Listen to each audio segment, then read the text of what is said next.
So far, there have been two so-called holy temples on the mount in Jerusalem. The first one was Solomon's temple, which replaced the tabernacle, which had been constructed in a holy manner to honor God. However, Solomon allowed King Hiram to become involved in the temple that he built, Solomon's temple. Hiram being the Canaanite king of Tyre, and Tyre being a Phoenician city that was known for its massive temples and worship of pagan gods. And it was King Hiram who provided the architects, workmen, cedar wood, and gold to build the royal palace in Jerusalem, as well as Solomon's temple in around 957 BC. So the first temple, Solomon's temple in Jerusalem, had much in common with the Egyptian pyramids and other pagan monuments around the world. And because of this, Solomon's temple is venerated in Freemasonry, and so is Solomon. But Solomon is also for other reasons also. Freemasonry's degrees and rituals give honor to pagan practicing architect of Solomon's temple, Hiram Abiff.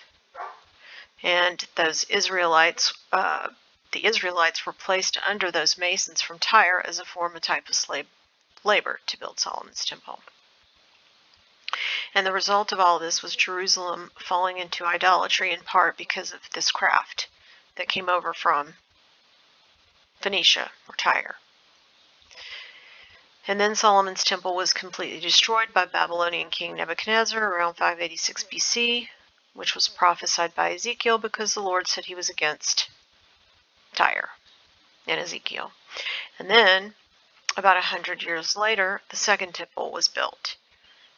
But that second temple was called for by Cyrus the Great, who was founder of the Achaemenid Persian Empire. But they were the ones under rule of Darius the Great, and who worshipped Ahura Mazda, or the Lord of the Rings, the Assyrian god, which I covered in the Assyriology video. So that second temple wasn't good either. It wasn't honoring the one true God either.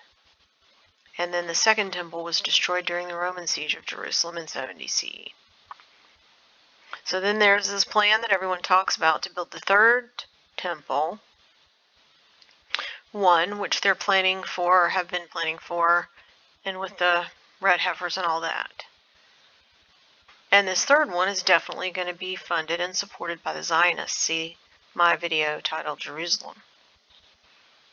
So there's a pattern here, which I think people should recognize, especially with everything that's going on.